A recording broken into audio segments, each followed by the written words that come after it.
Bonjour, bonsoir, les abonnés de Vision Plus. Les abonnés de Vision Plus, nazongi lisusu ngai wabino la bellissime la queen, nazongi lisusu actualité ezoyinda na internet. Lelo tolobela théâtre te, lelo toye tolobela mukie makambo oyo ezoleka na monde na biso ya musique congolaise. Musique congolaise tofandaki na biso kimia. Tolali tolamuki boye pa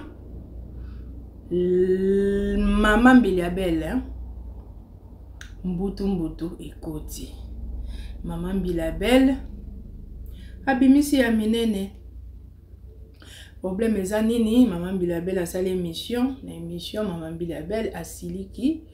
balingi bameka ba comparer Mama Mbiliabel na chanteuse oyo biso nyonso toyebi na kombo ya Cindy Lecker, Cindy Olomide,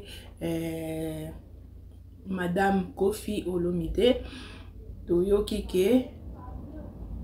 Mama Mbiliabel a sepelite batuni ye net balingi ba comparer na Cindy. Alobi ye azana carrière ya 43 ans. Asali déjà 43 ans na kati ya monde musical.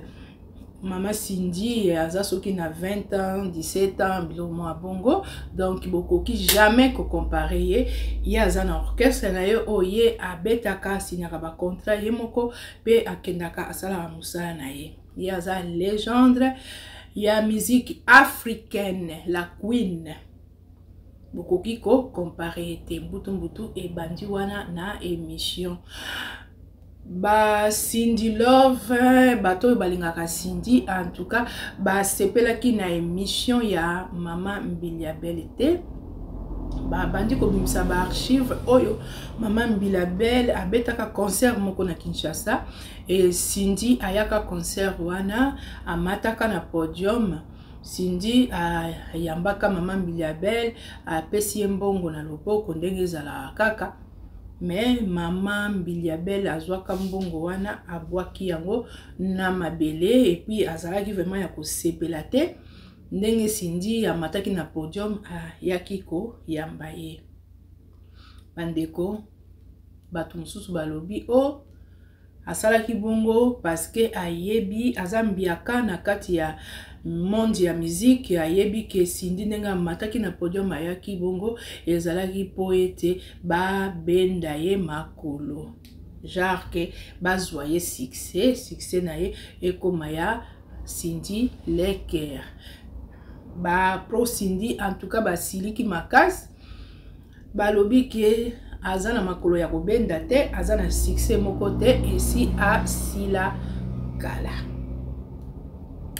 Ba propos ya Mama Cindy, Mama Mbiliabel na émission wana alobi lisusu ke Kofi Olomide na 2020 azalaki na concert moko fale abeta na Suisse, akenda na ambassade ndenge ka ezalaka pona visa, akomi kuna consul alobi na ye est-ce que po ani bino ba congolais bolingana te? Ya obi tolingana te nene abino eza na koko moko papa moko artiste lokola yo alekaki awa pona koloba ke topesa yo visa te, aye ko bebisa vraiment réputation na yo ke ozwa visa te po okende kobeta concert. Mama Mbiliabel de 2020 à 2025 ça fait 5 ans. Mama Mbiliabel eloko wana eswaka ye na ndenge abimisi yango na émission. Yango tozo solola lelo bandeko na ngai. Mama Mbiliabel alobi lisusu ke Main Noire, Empire de Mal oyo babengaka Fally Ipupa Aigle ezala nango Fally te. Alobi eza nango Fally te, eza na tata moko wana ndenge azolobela vie na biso ya Montfleury ndenge biso nyonso toyebi. Papa moko yende mutu asalaka baji wana. Bandeko kofanda olala olamuka rando ya ba musicien na biso des légendes ya musique congolaise babandeli biso Rando na âge nini 68 ans to bandi Rando musique ekota kimia Rando etikala rara ya Fally na Ferry ba wario na bagolwa tozala suna Rando mususu te ezalaka ya Fally na Ferry bao misusu wana ezoyaka sima mi Rando na kata musique ezalaka ya Fally na Ferry mekokamwa Rando ezongi na tango ba OK jazz Rando ezongi na tango ya Friza Rando eza ya kozonga kote ya Kofi pe kuna toyo omona mutu moko alobelaka vie na biso aleki na émission moko akomi pe kofinga Mama Mbiliabel alobi Mama Mbiliabel azosala zuwa po ete Mama Cindy aleki ye Mama Cindy akomi na carrière ya koleka ye po ete Mama Cindy azaka na mobali moko nde vie na biso mon fleury ye kutu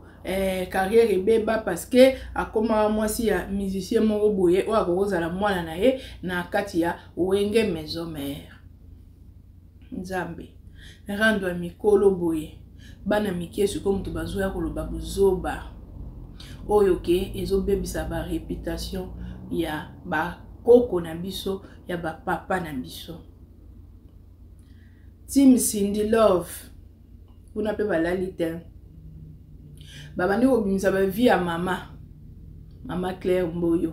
okuta salaka boye okuta bimaka na boye azongisaka boye ekomo bima bandeko ka bo fanda bo kota na internet bo mona mama boye elobela bino nini conseil nini bino na bandako les abonnés de Vision Plus Télévision beaucoup pesa to éviter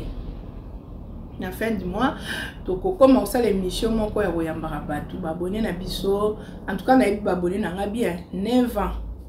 Vision Plus Télévision et sali 9 ans ekokisaki 9 ans donc to yebi ba o bayaka ko commenter to yebi ba o baza ko s'abonner to yebi vraiment nento sur l'argent public na biso to commencer l'émission moko genre analyse mutu nyonso o ya sepeli abengi na téléphone to beti masolo ndenge ka ezalaka genre ya TikTok quoi mais to memiango na ndenge ya YouTube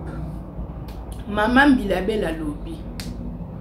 ye na carrière na ye aza na plus de 200 chansons en succès bandeko kotala Mama Mbiliabel aza de na nzembo lokola esuyo wapi esuyo epai wapi tokota nakei na Nairobi nake na Nairobi wana kutuko mokili mobimba ta mwana deza ayebi Mama Mbiliabel ayemba beyanga oh beyanga ozali mobali ya ndumba banzembo en tout cas ebele ya Mama Mbiliabel kande tozola tola mukepa Mosaka bimi Mosaka lobi oh Mama Mbilia otikala pe kokoma te nze momo soko komaka na Friza kuna batu mo bayaka kutu bango bayembaka liboso nayo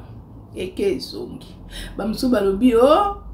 bafuti vie nanga Mosaka mbongo po aya koloba ba propos wana contre Mama Mbiliabel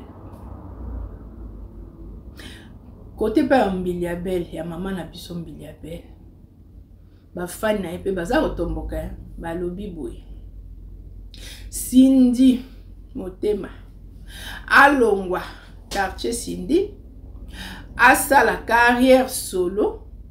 abanda pe koyemba banzembo na ye moko batala soki osala succès to akoma na succès oyo Mama Mbiliabel aza nango pona on rappeler mukie Mama Mbiliabel son na bosanité à kota à Friza 1981 à 82 à kota na Friza beti na Friza ti ba 1987 soki na bosanité pona tinga ngami musique akala ngaso na loka musique akala oko pesa ngata ba 45 ka ba 50 ans On a une musique à kala, ils ont un goût, maloba kitoko par rapport à la musique à lelo. Bon. La carrière wana, ça fait déjà 43 ans. Oh maman Mbiliabel, azana kati ya monde oyo ya musique. Ko comparer na Mama Si, en tout cas, ils ont pesa ngandi, ils baba Congo, ils ont pesa vraiment ngandi. Alingi angwata mukiti. Il y a ça la carrière na eza lokwa bo linga bo kitisa valeur na ye. Batu pe ya Mama Si ne peut so ba fan ya Mama Si ba benga bango banani po tozara na ba warrior, ba Gaulois, ba Spiritas, ba Villanova, ba les villageois. Kota Maman Mbilia na yebite vraiment soki ba benga bango nani, ba Queen, ba Mbilia Love na yebite. Kote wana en tout cas ba otomboka. Balobi Rebo Chule kutu aleki na ye Mama Si parce que Rebo aboyani na Inos azo sala carrière solo. Donc selon bango po eba compter yo et tout, il faut vraiment osala na carrière solo, o signer un contrat yo moko, okenda kobeta ba concert na yo moko. Ko comparer Maman Mbiliabel légende munene loko aye na mutu loko la Mama Si oya sali kaka carrière moko na sima ya orchestre moko boto na sima ya papa na biso mobali na ye. Donc ils ont le manque de respect au bazo manqué Maman Mbiliabel ndenge balobi maluba nangate maluba bato internet ba fan na yango ba mama na ba papa nga pe na ye tozo analyser kakao rando yango eza poete Maman Mbilia azana concert le 20 septembre na Bruxelles a obeta na Madeleine. Yango mu de sali boy aluka sala na ye mwa base na ya créer poete et ça la épée bien zonga na actualité pour zongi vraiment l'actualité makasi ou bien question la gande batuna ki en tout cas et pesa ka ye kanda po batebele vraiment pe basili ki ba bi ko comparer Maman Mbiliabel na Mama Si eza lokola ozo comparer donc eza kutu donc rien à voir ko comparer jamais bango mibale. Balobi Mama Si aya na banzembo ya yemba ke cartona ezata na nzembo moko e cartona ti selon batundeng ba oloba babi Mama Si azana musika kutu na koki ata na kilo ya mama na biso Barbara te ndeni ya ko ya kamba mwa sauter akene ba mo pa Maman Mbiliabel. Donc babi nyonso aneza Papa Si mutu a créé ba problème mwana Papa Si musana eka rando na batu Papa Si azokoka ko sala su makambo te nyonso aye komika mabe ya mwana komi ko luka ba rando na batu babi Papa Si bandana ye moko o ba papa lei o Luambo Makiadi ya beba na kana batu na ndenge pe ya muziki yango batikala lokola bato akala Maman Mbilia Papa Si nani lisusu Papa Nyoka Longo Papa Bozi mo bato batikali bango kaka te na ndenge ya bato mikuli ba légende na biso ya mikolo bango wana siko omona rando na bango en tout cas esa nango goutin siko na ngo akota rando na bango bando soanela bango na ba âge wana po baninga na bango âge wana ba ondima basala bakota ba rando yango eyaka mwa pasi ekomo pesa nde siko ba Gaulois na ba warrior bakoteli Maman Mbiliabel po ndenge pe Maman Mbilia akumiseli biso aigle abi aigle azamona malamu aosa carrière na ya zokende liboso azara na problème na mutu te mbala moko epesi côté ya ba Gaulois oya biso ya faire gola bango pe baye bakoteli pepe bango bakoteli pepe po pepe akoma père spirituel na bango bango ezoki bongo donc na suka ya o nyonso Maman Mbiliabel asali ezongisi nango kaka susu rando ya fere na fali tala ndenge ezokende mpona nga na olobaki ici bakoli ba 68 ans wana so na ba 69 ans wana bazanango eza vraiment mokolo makasi ekoma na ba âge moko atozalaka matata atozalaka okende bitumba oyoki ke batanga ki komona quelque part yo wana olati tatata okay mais koma na ba âge moko okoka sute âge koma ko menacer oyo ka mwa tension mwa likolo koma kilo mwa munene mwa nini okoka suba ba mama kamusute e koma ka ya otala bokoli na ba âge oyo botikali mingi te na musique congolaise ya ba ya mikuli boza so mingi te il faut boza na bolingo mo boye tokuta ekobungisa mama Chala mwana kaka nde mama Chala mwana pe lelo akenda zala na biso isute sikoneti mama Marie Claire Mboyo oyo toza na ye légende vivante oyo ya mwasi toza na ye na kata musique congolaise a mutu moko sikoyo ba pepe wana nde bazambo fo bazala na bien ba encadrer leki na bango po bokomi déjà na suka mais ya komona ya rando ya oyo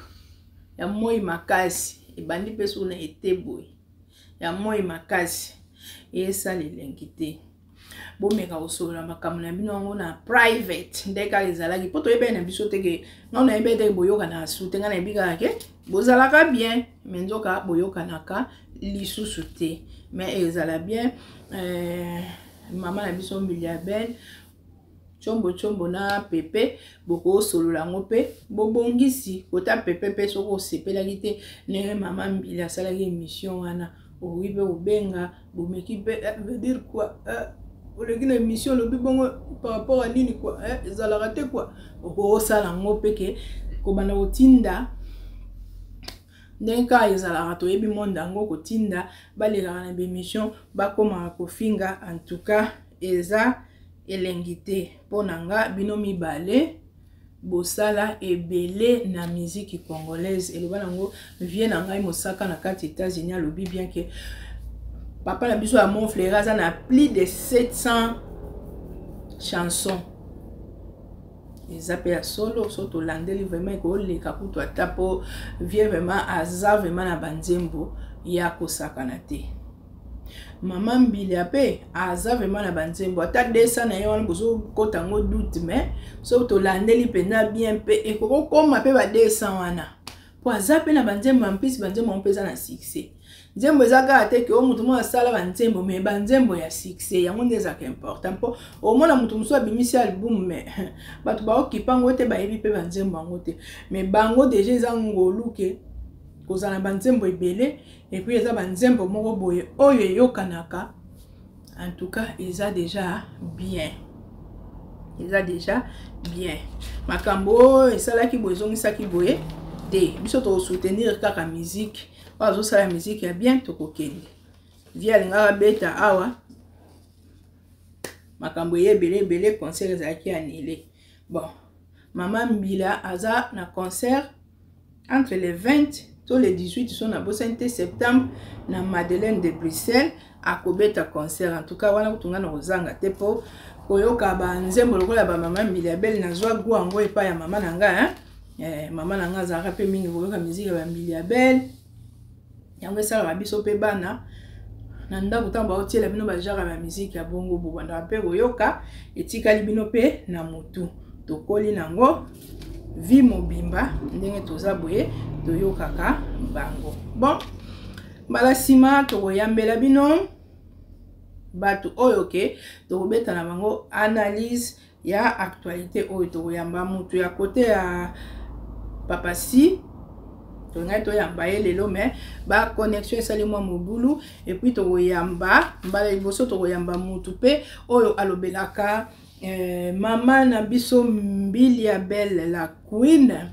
to meka kobeta ndenge ka bato balobi jalousie o mama ye asololaka mingi na ba chanteuse oyo ke baza na succès te baza sala na bango ba featuring mais mama si aza na succès makasi mais alingaka ko kangama na mama si te po ayebi ke mama si esa aleka ekoma jalousie to sololango mbala sima na émission o tolinga toyeba toyoka soki vraiment eza bongo. Nana lukoji wetu mwasi ya taille na kata London City, ba bisou na yo yango oyo Dani Nzila Avinzila na Dublin, bandeko na ngai na pesi mama na ngai Elisa Pedro, na pesi mama na ngai mususu Titi la source mama pasteur yenda sala ba mabondeli bangonde mutu bazala kana ba sponsor ya Vision Plus Télévision. Lelo pe tokokisi neva na biso tokokisa ki yango na fin juin, neva na Vision Plus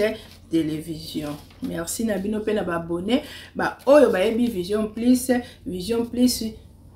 to la saka to tela rabino ba gag, Vision Plus to tela rabino ba théâtre, Vision Plus to la saka ba émission ndenge ga ba nyonso ba yebi oyo no saza abonné vraiment ya Vision Plus